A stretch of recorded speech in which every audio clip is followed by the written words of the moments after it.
Facebook Cité 21, 19e salon de Cité 21 à l'initiative de Côte d'Or Partenaire, la Caisse d'Épargne, Enedis, la CCI, GRDF et Orange. Et l'un des partenaires et fidèles de ce salon, c'est le groupe La Poste. Vous voyez, ils sont venus nombreux et à la tête, c'est Kildin avec cette belle écharpe jaune aux couleurs de La Poste. Rebonjour Kildin. Rebonjour Franck. Alors, La Poste diversifie ses activités. Vous pouvez me dire, on peut balayer rapidement cette diversité, justement ? Alors, on va la balayer avec mes collègues ici présents, qui sont nombreux, et je les en remercie. Simplement, je vais donner un petit peu de sens. Le groupe La Poste, il se transforme, ça ne vous a pas échappé. On présente depuis ce matin beaucoup de nos offres aux collectivités et de nos innovations aussi, et ces personnes, mes collègues, vont y revenir largement. Je voulais simplement réexpliquer pourquoi La Poste diversifie ses activités. Le groupe La Poste, c'est 250 000 collaborateurs, c'est 4 missions de service public, donc c'est une entreprise de service public. Mais c'est aussi une entreprise qui voit son métier historique, la distribution du courrier papier, diminuer de manière drastique. Et ça, c'est lié à un changement sociétal majeur qui est la transformation numérique de la société. Donc, quand la part du chiffre d'affaires de votre entreprise est de 30%, le courrier papier représente aujourd'hui 30% du chiffre d'affaires de l'entreprise, il faut aller chercher 70% ailleurs. Donc il y a une politique d'externalisation du groupe La Poste qui est présent dans 44 pays, ça ne se sait pas assez, qui va effectivement investir à l'international, racheter des opérateurs, mais ça ne suffit pas. C'est 27% du chiffre d'affaires, l'externalisation à l'international. Donc il faut aller chercher de nouveaux relais de croissance en France, et pour cela, nous diversifions nos activités. Nous proposons des solutions et des services liés à un actif extrêmement précieux qui sont nos facteurs. Oui, et donc, mes collègues vont y revenir précisément. Donc, nous développons des services pour améliorer le cadre de vie des collectivités. Nous proposons des services pour délivrer une information citoyenne de proximité. Et nous déployons des services aussi liés à l'e-éducation ou à l'accompagnement du vieillissement de la population. Voilà. Alors, des solutions, il y en a pas mal. On en a sélectionné 3. C'est Nathalie qui va nous parler de ces solutions avec le micro. Voilà, Nathalie, merci. Quelle solution avez-vous choisi, ces 3 solutions? Il a été difficile de faire un choix dans les solutions qu'on propose aux collectivités territoriales. On a un certain nombre d'offres adaptées post-solutions publiques, dont j'en ai sélectionné 3, et ils ont tous le même dénominateur commun, c'est notre maillage sur le territoire et la confiance qu'ont les personnes dans nos facteurs, qui passent sur 6 jours sur 7, ce qui est important. Alors, la première solution qu'on propose notamment aux communes, c'est tout ce qui tourne autour de la vigie urbaine, où on propose... Vigie urbaine. Alors, vigie urbaine, c'est tout ce qui va être une observation et signalement des anomalies de la voie sur la voie publique dans les communes. Et c'est en fait le facteur qui passe lors de sa tournée, qui va prendre en photo toutes les anomalies qu'il peut rencontrer sur son trajet. Alors ça peut être des tags graffiti au niveau de l'éclairage public, de la propreté, de la signalisation, de la dégradation au niveau du mobilier urbain. Donc il va prendre des photos, ça va être géolocalisé, rentrer dans un portail, et la commune, la mairie, va pouvoir traiter ces observations en moins de 24 heures et pouvoir répondre sur le territoire aux différentes anomalies qui peuvent y avoir. En lien direct avec la mairie? Ça va directement à la mairie? En lien direct avec la mairie. Donc il y a 2 photos, de loin, de près, qui est prise. Et voilà, il y a vraiment un repère sur les anomalies, et ce qui va aider la collectivité à améliorer toute la vigie urbaine sur le territoire. Donc voilà, ça c'est une première solution qu'on propose. Une deuxième solution, alors, Nathalie. dans une deuxième... sur un point totalement différent, c'est tout ce qui concerne la rénovation énergétique de l'habitat, sur de la maison individuelle pour les publics précaires, via la solution Départ. Alors qu'est-ce que Départ? C'est la Poste en 2016 qui a candidaté à un appel à projet du ministère de l'Environnement et de l'ADEME également, que nous avons remporté. Et en fait, ça a pour objectif de sensibiliser les personnes sur les enjeux environnementaux et réduire la consommation énergétique et encourager aux travaux de rénovation énergétique de l'habitat. Donc comment ça se procède? On est vraiment en trois briques. Et vraiment la première où on a vraiment notre plus-value, c'est la détection et la sensibilisation sur le territoire de ce public précaire.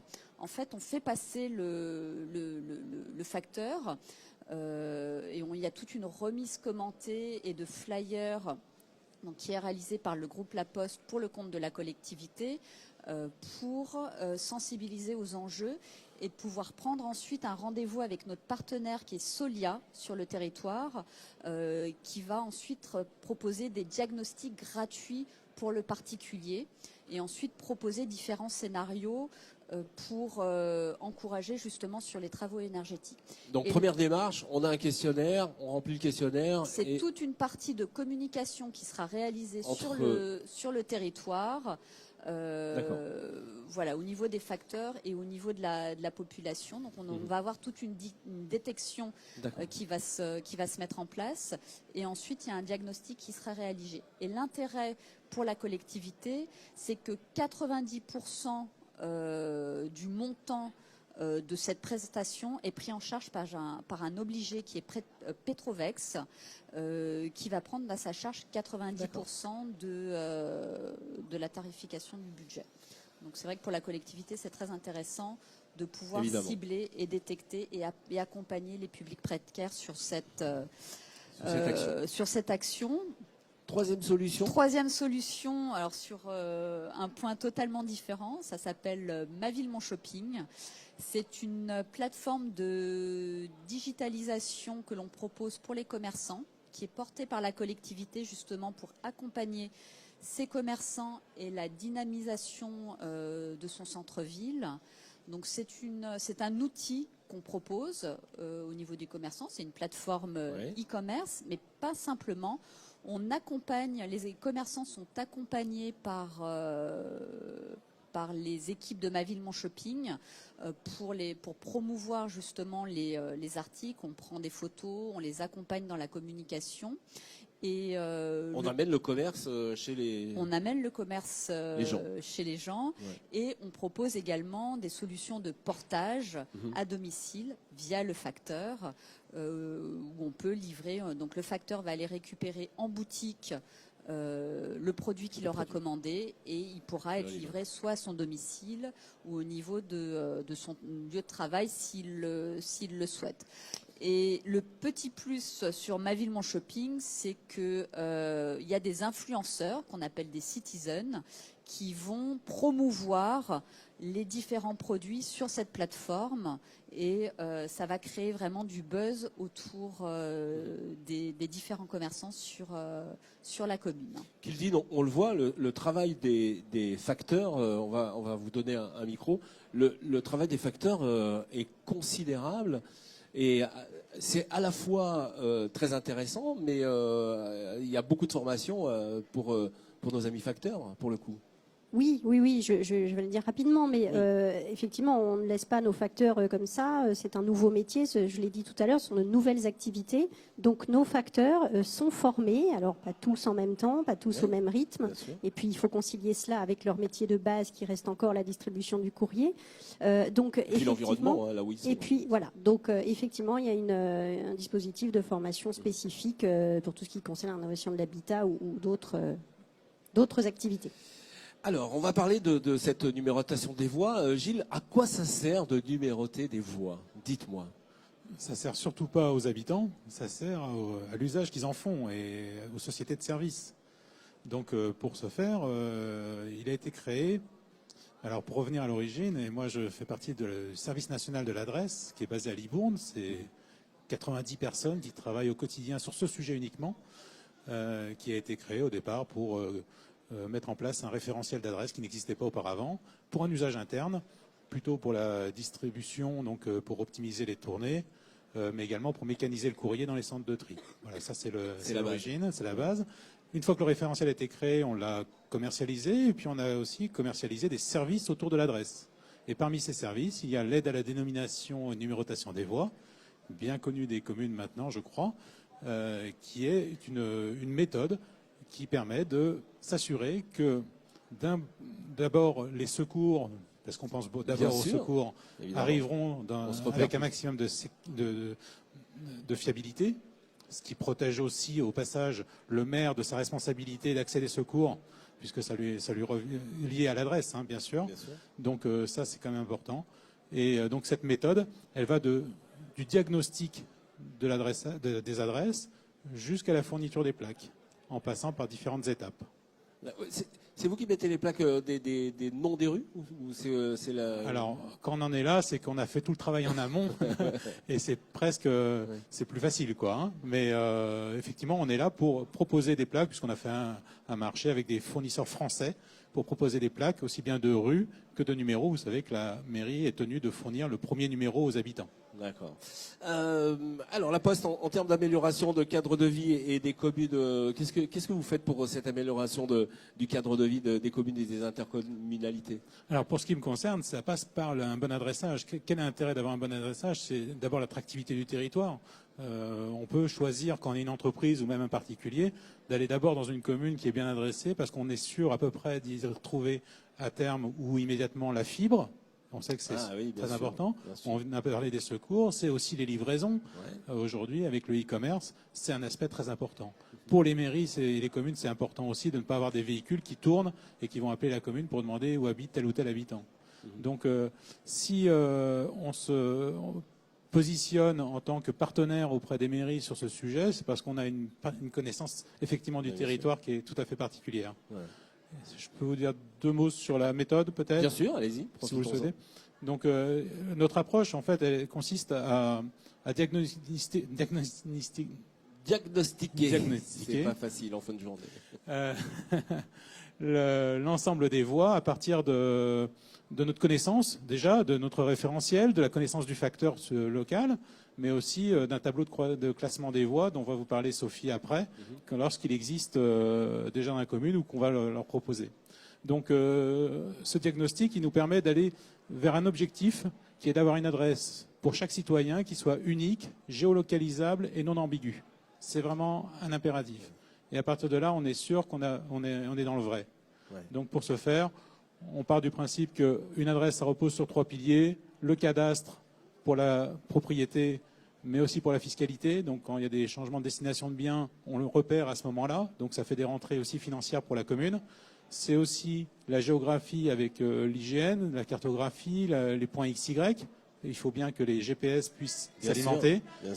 Et nous, on va travailler beaucoup sur la sémantique, c'est-à-dire sur les risques d'ambiguïté autour des noms. C'est-à-dire que si vous avez la rue Corneille ou la rue des Corneilles, ça peut prêter à confusion. Si vous avez des noms trop longs, s'il y a des homonymies, tout ça, c'est des choses que l'on peut repérer. Et c'est aussi, bien sûr, les lieux-dits qui ne sont pas numérotés. Et si on prend la Côte d'Or, il y a à peu près 8000 adresses qui ne sont pas numérotées, ce qui impacte 9000 foyers, ce qui n'est pas neutre. Ah bah c'est pas négligeable. Hein. Et les divisions de parcelles qui vont rajouter un numéro ou un numéro bis ou un ter. C'est ça. Donc on a ces méthodes qui consistent à ne pas numéroter en ce qu'on appelle en séquentiel, 2, 4, 6, 8 les uns derrière les autres, même s'il y a ce qu'on appelle des dents creuses au milieu de la voie, c'est-à-dire avec des possibilités de construction au milieu et qui vont obliger à prendre des bis et des terres. Donc on va faire plutôt du métrique, on va partir du début de la voie et on va compter simplement la distance par rapport au début de la voie pour donner le numéro à l'habitation. Ah d'accord, très bien. Très important, bien sûr. Alors on va parler avec Sophie de Géoptis. Qu'est-ce que c'est Géoptis? La définition de Géoptis, Sophie? Donc, si je devais donner une définition à Géoptis, c'est déjà une filiale 100% du groupe La Poste. C'est une filiale du groupe La Poste qui a vocation, en fin de compte, d'embarquer de la nouvelle technologie dans la voiture de nos postiers, qui sillonne 6 jours sur 7 tout le territoire. Et en fin de compte, qui, mieux que la Poste, peut être diagnostiqueur du territoire au vu de sa présence Aujourd'hui, quotidienne, 6 nous jours pouvons sur tous 7. contribuer à un monde Donc, meilleur. Alors qu'est-ce que vous embarquez Pour sur vous, votre voiture? Cela peut passer Donc, par à le choix d'un l'origine, on partenaire embarquait une responsable caméra comme pour la pouvoir Poste, réaliser un audit parce de que la voirie, Poste et pour, Colissimo permettre aux s'engagent collectivités pour la de neutralité connaître, carbone. leur, Mais comment est-ce possible l'état Il de s'agit leur, tout d'abord de leur réduire voirie. les émissions liées au À transport. présent, on est aussi, Pour en acheminer mesure lettres de et colis, faire la de Poste mesure veille de à qualité optimiser au d'air et maximum de ses la chargements. mesure de la Elle modernise couverture ses équipements réseau logistiques Et et donc, multiplie en fait, ainsi par 3 l'idée, peu la importe capacité le de créneau, que ce soit chargement de la chaque trajet. voirie, la qualité de l'air Ensuite, ou, la le Poste, réseau. c'est la L'idée, première c'est, flotte de électrique mieux au monde, connaître, votre avec pas moins de territoire pour 37 000 pouvoir prendre véhicules les bonnes électriques, décisions. voitures, Et donc, quads, 3 roues et en fait, vélos. on Pour favoriser une commercialise livraison des outils d'aide à la respectueuse de décision l'environnement pour et de la que, qualité de les l'air, collectivités la puissent Poste mener a à bien formé leur 80 000 de ses postiers Très à bien, alors, l'éco-conduite. on a les facteurs, on a l'humain des facteurs, on a La Poste a technologie, recours à de sur les l'électricité voitures. exclusivement produite à Finalement, partir de donc, sources la d'origine Poste, c'est renouvelable. très important du coup d'avoir ces deux technologies, autant l'humain que Pour la atteindre la technologie. neutralité Tout à carbone, fait, tout à il fait. faut Et, compenser. une des La Poste principales, compense en un des investissant dans de principales très beaux leitmotifs projets de en Géoptis, France c'est aussi et dans le d'accompagner monde. les collectivités Ces à la projets permettent numérisation d'éviter de le leur rejet de territoire. gaz à effet de serre Donc, pour et ce contribuent faire, à la transition. on les accompagne via une plateforme pour aussi les accompagner dans la digitalisation de leur voirie, dans le géoréférencement de leur mobilier urbain et d'avoir en fin de compte toutes ces données en un lieu et non pas en Voilà. plusieurs documents. Parce au que la sein collecte de ces données, forcément, il faut le retraduire et vous avez l'outil nécessaire. Exactement. On le déploie donc pour les collectivités. C'est un outil vraiment très abordable et simplifié justement parce qu'aujourd'hui, dans une très petite commune, on n'a pas beaucoup de compétences techniques qui vont bien. Évidemment, on n'a pas bien la compétence voirie dans sa commune. Donc l'idée, c'est vraiment il y a des outils pour pouvoir accompagner la petite jusqu'à la plus grande. Alors, on va parler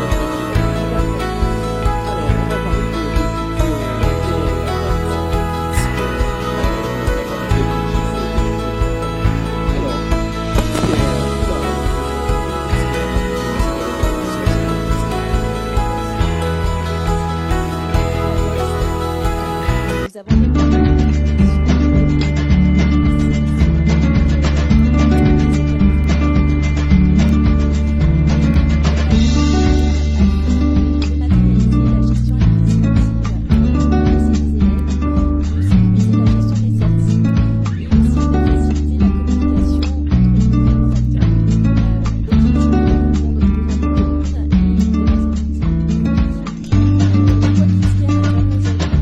parce que nous contribuons d'une part à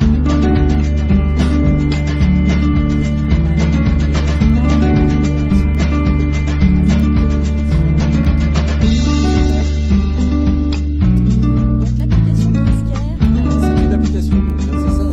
De quelle manière vous le faites? tout simplement se connectant sur différents que ce soit sur un ordinateur fixe ou un téléphone.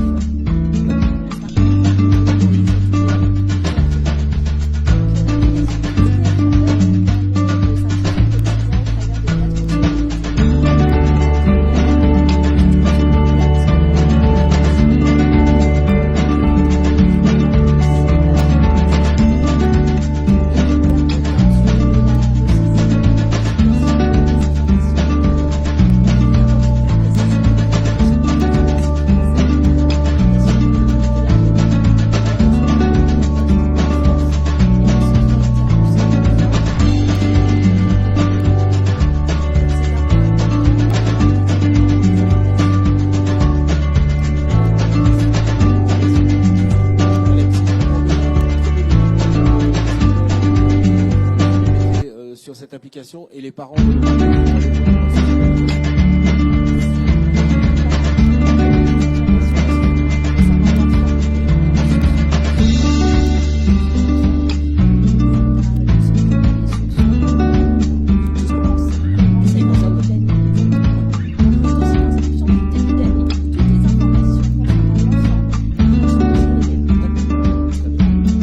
La deuxième fonctionnalité de l'application,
donner un micro. Sacrée équipe que vous avez là. Pendant ces 2 jours, on aura la chance de les retrouver sur votre stand. Oui, oui, tout à fait. On fête nos 10 ans. Donc venez ce soir, venez demain. Et puis surtout, venez rencontrer nos équipes qui ont plein de choses à vous faire découvrir. Et je sais que depuis ce matin, beaucoup de contacts ont été pris avec des communes pour justement mettre en place ces nouveaux services qui, une fois de plus, le rappel, contribuent à la pérennité du groupe La Poste.